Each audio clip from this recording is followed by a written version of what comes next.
Good morning, everyone. Thank you, General Sullivan, and thank you to DuPont for hosting this morning's session.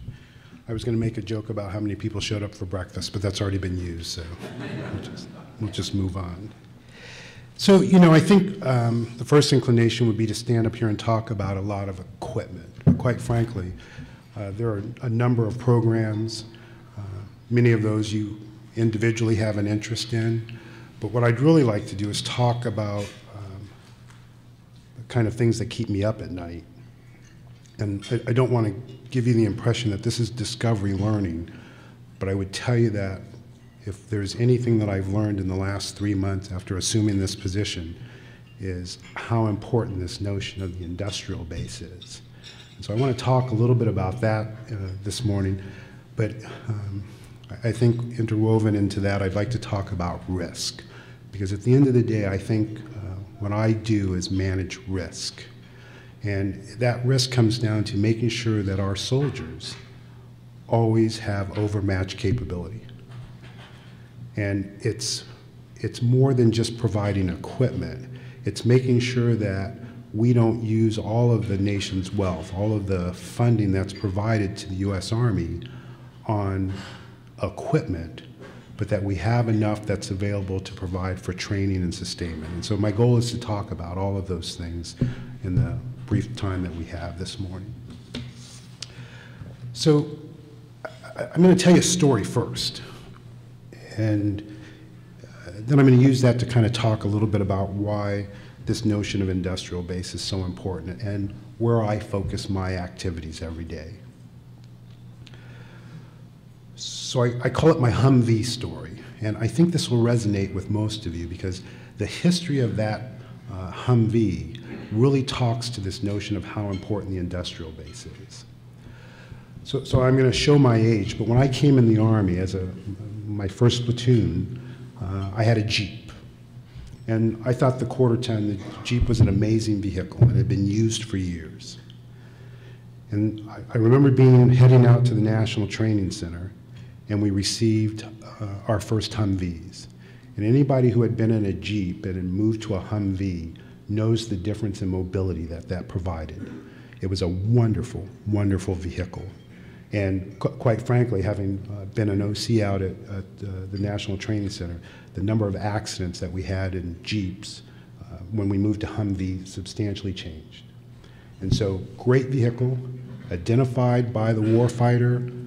We built it, we bought lots of those, and quite frankly, we used them to train. And if we were going to go to war, we were going to go to war with that vehicle. And we did. And people talk about, you know, the enemy has a vote. And in this case, that's what the introduction of IEDs, we saw the vulnerabilities of the Humvee. But, you know, we don't rest. So that's when we moved to an up-armored Humvee. But remember, at first, we ended up essentially appliquing armor to that. But the whole time we were doing that, our design engineers, our industrial base, was in the process of figuring out how do you upgrade the transmission? How do you build an integrated system to provide more protection on that Humvee? And so because we had that wherewithal, we were able to do that. But again, we didn't rest while that was happening. We also went out and looked at commercial sources, and we started the work on what would be the next vehicle that provides more protection to a light vehicle. And because of the time period it took, we found MRAPs. And because survivability of our soldiers is important, we bought lots of MRAPs.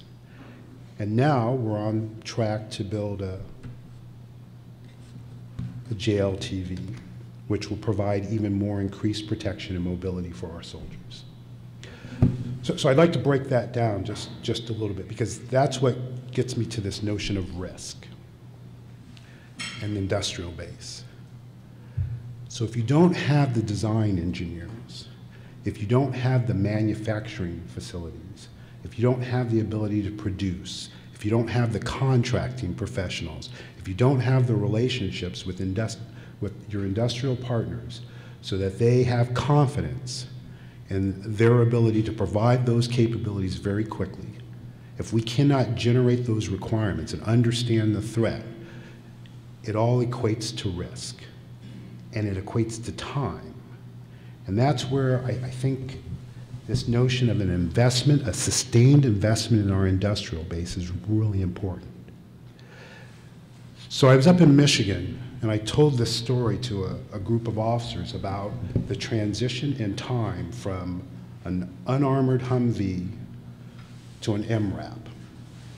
And I walked out with my aide out into the parking lot. We were getting ready to leave, and this major came up and grabbed me, and he said, "Hey, sir, I really appreciate you spending some time with us today." And he takes out of his wallet, he pulls out his wallet, he pulls out a folded picture.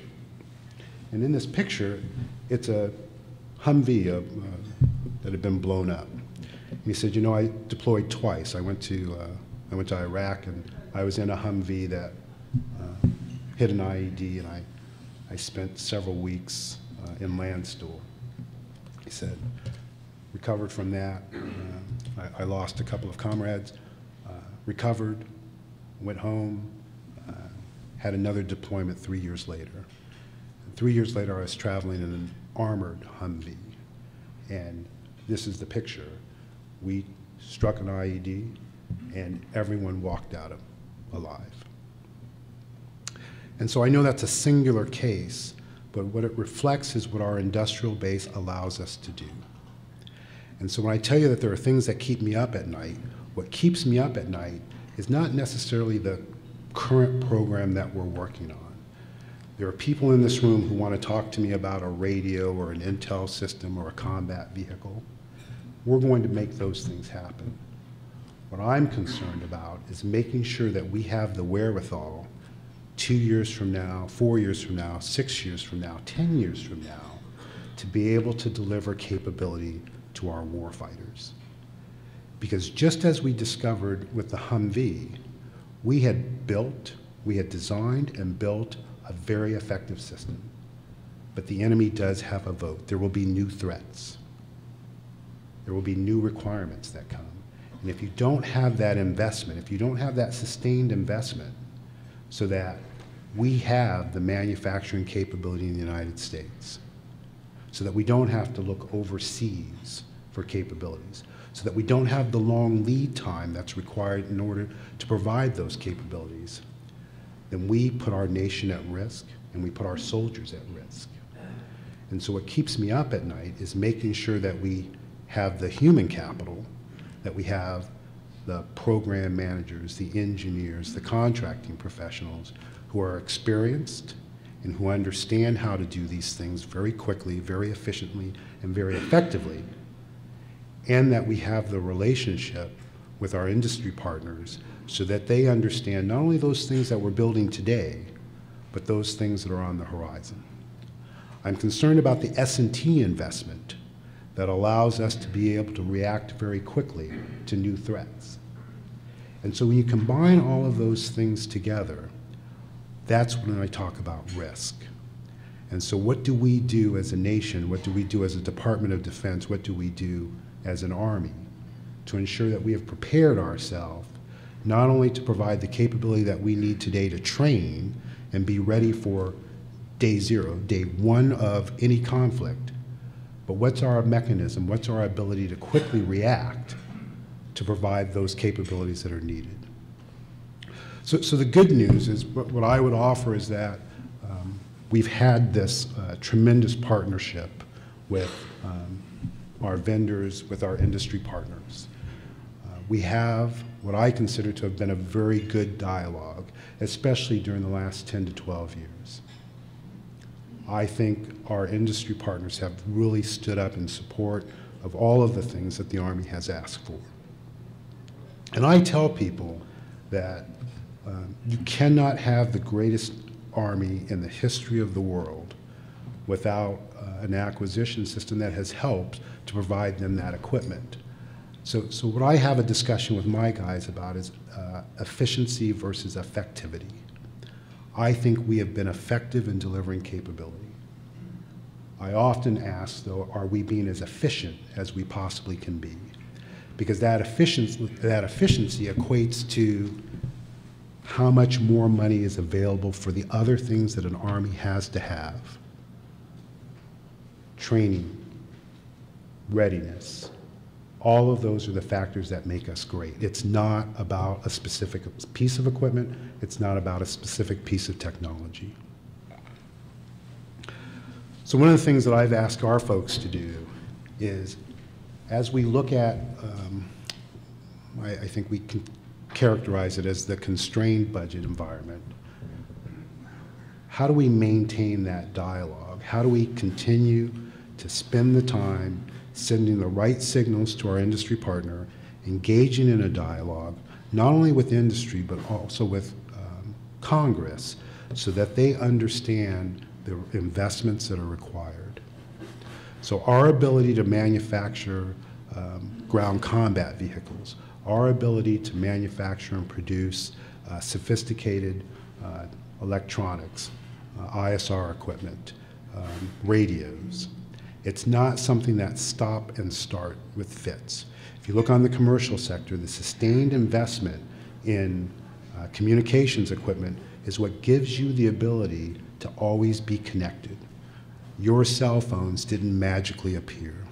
There was a constant investment in both infrastructure and in the technology that allows you to have what you have at the price point that you have today.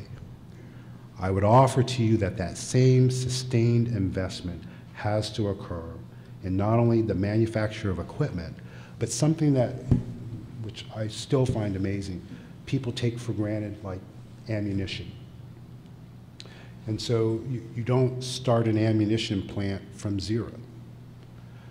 You have to make sure that you've made an investment in the facilities and the talent and the experience that's required so that when you need to up production, those capabilities are there. And so, again, there are some of you who will be disappointed that I didn't talk about a very specific system, and I'm sure you'll throw a question my way that I'll spend some time trying to divert. But the real issue for me is, how do we as an Army, how do we as a department, and how do we as a nation make sure we identify those capabilities, those national assets that we have to have in place so that our soldiers can always go into a fight with the best capabilities available, and that they never fight a fair fight. I'm going to pause now and see what questions you have. Thanks. None? Okay, back to breakfast.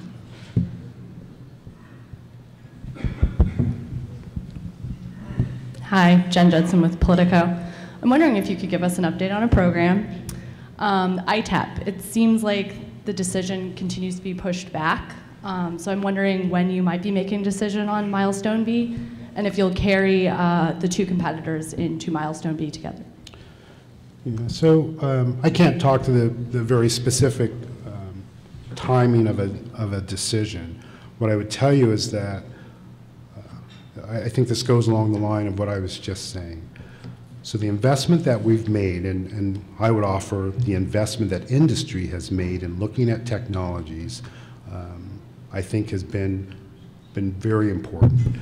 So I don't know that I'm necessarily advocating a big rush to down select to one. I think what you're seeing from industry is a combination of looking at various technologies and where there's some opportunities for partnership. And then I think once we've worked our way through that, obviously because we don't have the money to sustain two forever, we will have to do that.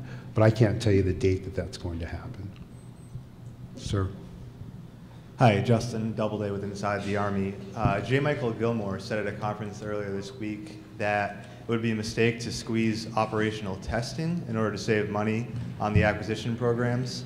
So I was wondering, just to get your perspective on that, do you think that operational testing is an area where you could save money, or do you think there needs to be more robust operational testing? So this is one of those answers where I get to say it depends. My starting point is that I think you have to look across the entire acquisition process to look for those efficiencies that I've talked about earlier. And I think holding one out as being more important than the other, I think is flawed logic. So the value of operational testing cannot be discounted. There's absolute value in doing that. My question back would be, you can spend a lot of time on corner cases, so operating in some very obscure part of the world that we have a fairly low percentage of being in a fight in, and you can spend a lot of money testing to that specific corner case. And what I think this goes back to is the risk equation. And so as you look at your budget, and you and I do this every day in our own lives, as I look at my budget at home, I decide those things that I'm willing to take risk on. Do I service the air conditioner this month, or do I buy a new one? I think we have to have the same discussion as we take a look at the risk associated with, do I have to look at this corner case 17 times, or do I have enough information to know that there is some effect based on this environment, and it will change the way I operate? Because here's what I've discovered about our soldiers. They're smart, they're hardworking, they're agile, and they're adaptive. What I have a requirement to do is have them understand the parameters of the system that's been provided. And then, and this is another area that kind of frustrates me, is we have a tendency in this business to look at things as individuals. But I would tell you that when you take a look at a system, it's how it's incorporated, how it's fought in terms of the training, all of those things that go along with it, and the other systems that will be there. And so I'm really concerned about any notion that we're only targeting the test piece. We're looking for efficiencies across the process. Ma'am. Ellen Mitchell, Inside the Army. I have an OCO question for you this morning.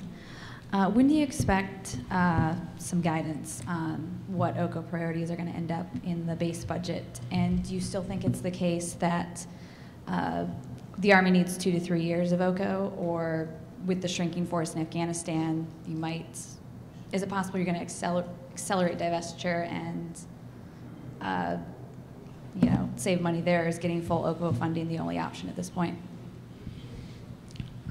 So I think there were about 6 questions in there, so I'm gonna say yes.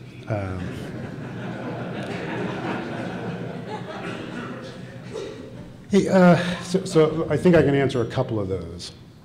The first one is there is absolutely a requirement for OCO funding. And so we can have a discussion about whether that's 2 or 3 years. But I think the Army's been very consistent in that from whatever point the conflicts end, that there's still a requirement to go back and address some of those funding concerns. And I think the Army's done a very good job of being very upfront about what those OCO requirements are.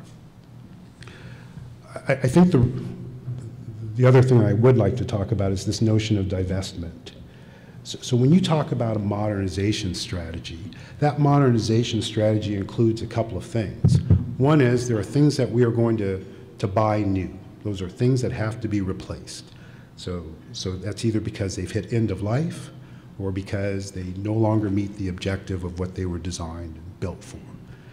There's another piece that says as part of that modernization strategy, we are going to improve, we're going to modify. So whether that's some of the electronics that are inside, whether you're adding some piece to that that gives it more capability.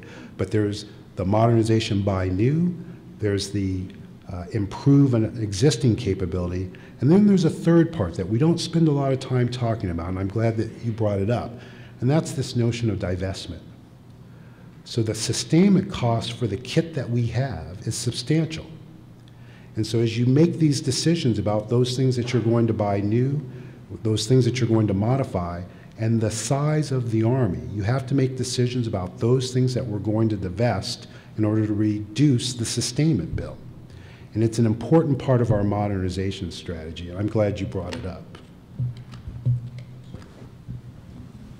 Ma'am. Good morning, Barbara Sisson, not a reporter. I'm the Assistant Chief of the Army Reserve, and I wanted to get your thoughts on how good do you think we are in this country and in this department and in this Army of ours in having the conversation about requirements? You talked about a dialogue with industry, and oftentimes we are the beneficiaries of the research and development that industry is conducting on their own for their own commercial purposes. I wonder if you could talk to how good of a job do you think, because none of us have a crystal ball that's perfect and can predict the future. And if you could talk a little bit about that conversation and how good do you think we are at defining and having the debate about what the requirements should be? Yeah. So it's a great question, and it's one I struggle with in terms of, so I think in many cases we've let kind of the acquisition process and the concerns about timeline affect that. And so I'm going to go back a little bit, but so my starting position has always been that the soldier, the user of that equipment, understands the requirement. And what I have a requirement to do is then understanding what that objective is, where they want to go.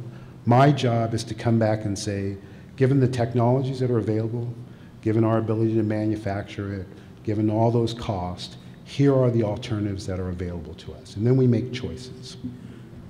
What I struggle with, and it's something that I think the department will continue to struggle with, and we're going to have to work this very hard, is what we've allowed is, because of the processes and the systems in there, what we do is we set a mark out here for, we want it to do everything but go to the bathroom for us and, you know, cook breakfast in the morning. And then what we do is we kind of work our way back. I'm more of an evolutionary person that says there's some minimum capability that you want it to have. Let's make sure we can achieve that, and we can do that affordability, but let's have the mechanism for growth and continued improvements over that. And the reason I'm there is really because if you take a look at the systems that we have in place today, some of those we have had for a great number of years. And the variabilities of funding, all of those things, I think, contribute to that. But at the end of the day, our belief that we can define a very specific requirement, as you said, with the crystal ball, and it is the right answer, I think is very difficult. And so what I would prefer to do is make sure that we work our way up and have growth potential, as opposed to trying to find an endpoint solution each time. And so that dialogue, I think, has to happen. And quite frankly, I think we're much better at that. I would point to, I think, systems like the JLTV and the AMPV, I think our requirements writers have done an amazing job. And I think there's been a great set of dialogue that's occurred in defining those requirements. I think your other point is really good too, and that is there are many things that industry has done or that they are working on that provides us insight as to how far we can go and what is pushing the envelope, what can be manufactured, and something that often gets lost in the conversation is how well can it be integrated into our existing systems. It's never a wholesale replacement. We have a very large Army. And so if you're introducing something that disrupts all of the other kit, all of the other things that we have, that's problematic. And so I think that notion of understanding requirements with some sort of perfect knowledge, I think it's a pipe dream. And so I think it gets back to that risk equation that I talked about. How do you understand that?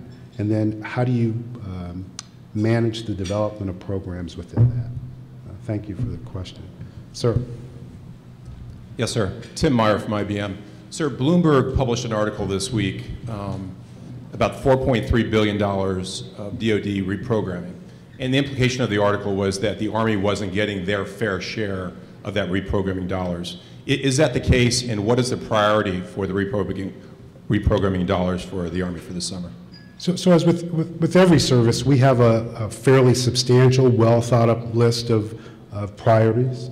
Those run, in some cases, from equipment modernization programs for some sustainment, even for things like ammunition procurement or even ammo disposal that becomes a risk for us for storage.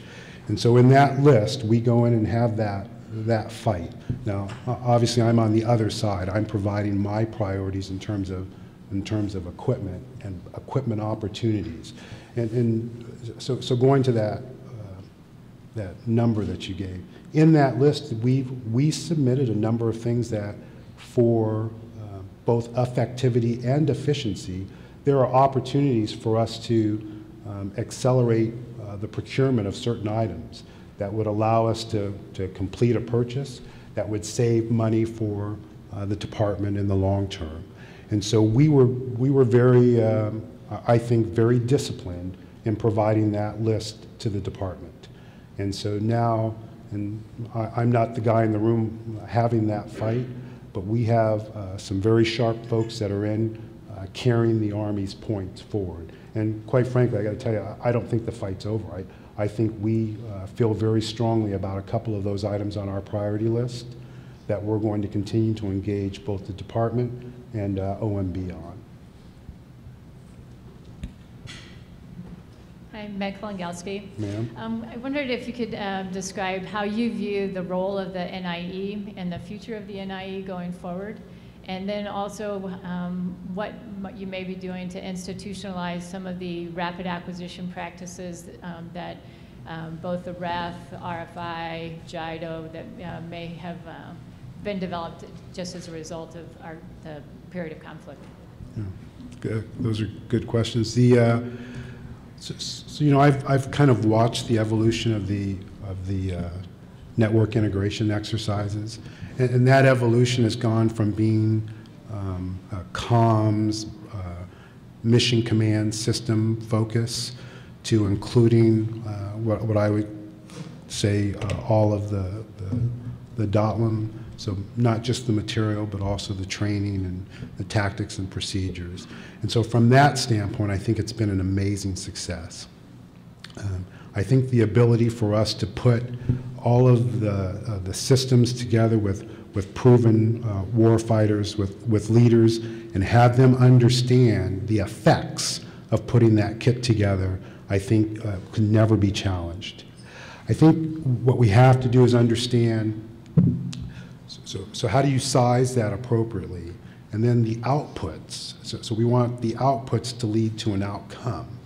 And so what we're now focused on is how do you take the information from that and how does that influence a requirement? How does that change an existing program of record? And how does that change potentially tactics, techniques, and procedures as you move forward? So I think, and I've had this discussion with General Walker before he left, and General McMaster as he's come into his new position, is now how do we shape that so that there's those outcomes come out and that they come out very quickly. And then it leads into your next question about some of our rapid equipping initiatives. So the first thing I would tell you is that there always seems to be this perceived conflict between what I do and what Ms. Hsu is responsible for in terms of established programs of record, and then what happens with our rapid equipping. I think any organization needs to have the ability to rapidly adapt to changes in technology and what I consider to be opportunities. And I'm responsible for a very disciplined system for how we develop high-cost, high-impact systems. And that process should not be, I would say, marginalized. But I would tell you the same thing about the ability to rapidly equip our forces. And so what I've done and what I think the leadership of the Army has recognized is that that value exists and that I have a responsibility to work as closely as possible with those entities to make sure that as they develop something very quickly for our forces, we have the ability to integrate those into programs of record. And I know that there's a couple of staffers here, but I'm going to say this out loud. I normally say it in my office, but I'm going to say it out loud. Congress funds programs of record.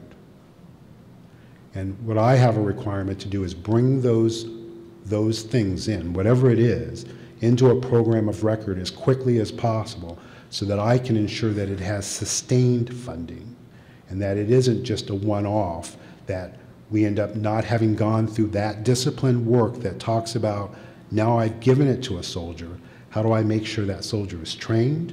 How do I make sure that that equipment is sustained and maintained while it's being used. And so I think that marriage has to happen. I will tell you that everyone will acknowledge that in some cases it has not, but we are working very hard to make sure that that doesn't happen again in the future. Sir. Hi, good morning, sir. Megan Eckstein with Defense Daily. You spoke about your industrial-based concerns, and Congress has seemed very willing this year to put more money into some of the ground vehicle programs as an industrial-based initiative. And sometimes throwing money at the problem helps, and sometimes it doesn't. So I wondered if you thought that this effort is sufficient for these ground vehicle programs, and what needs to be done with that money to make sure there's a lasting impact. Yeah, so the answer would take you into lunch, but so I'm going to give you the short version. So the first thing is that I think Congress has done the absolute right thing about putting money into these critical facilities, and more importantly, these critical capabilities. I think what we owe, and I think what Ms. Hsu and what General Vi are working very hard on, is that you have to have a strategy for our industrial base. And so, if I could draw you a curve, so if you remember, we had to invest a lot of money in order to support, in order to support 2 wars. And then we hit a point where we've got 2 or 3 shifts running, a lot of work's being done, a lot of great work's being done, and a lot of facilities have been modified, upgraded, a lot of capital investment in equipment in order to support that. But now as you start looking at things like ammunition consumption, as you look at the new equipment being built, and you look at the repairs that are being made on equipment, so that line is no longer increasing at an increasing rate. It's now starting to level and decrease. But here's what's really important, and this is I would tell you one of those things that keeps me up at night, is that we had to spend a lot of money because, and I would tell you that I could apply this to some of the infrastructure within our cities today, but what I would tell you is that we took a little holiday 10, 20, 30 years ago, and we weren't making the investment in those facilities and those capabilities. And so when we needed to, we had to put a lot of money in. It's kind of like that Midas commercial, pay me now or pay me later. What I believe is that there's a sustained investment that you have, a sustained capability that allows you the ability to scale up very quickly when needed. What we owe the Congress, what we owe the department, is to define what that is. And we have to do a couple of things. So the first thing is obviously you have to identify what that is, but you also have to look for, and am I being as efficient as possible as we do that? So before I turn a bill over, what I want to make sure is that we understand what's the capacity that I need today to sustain the existing force and the potential for a fight, and what's the ability that I need to grow that capacity and very quickly. And so I take you back to where I started. For me, everything comes down to risk and time. And so I have to have the ability to quantify and qualify for people how much time it would take and what's the risk associated with that. General, thank you very much. Let's have a round of applause.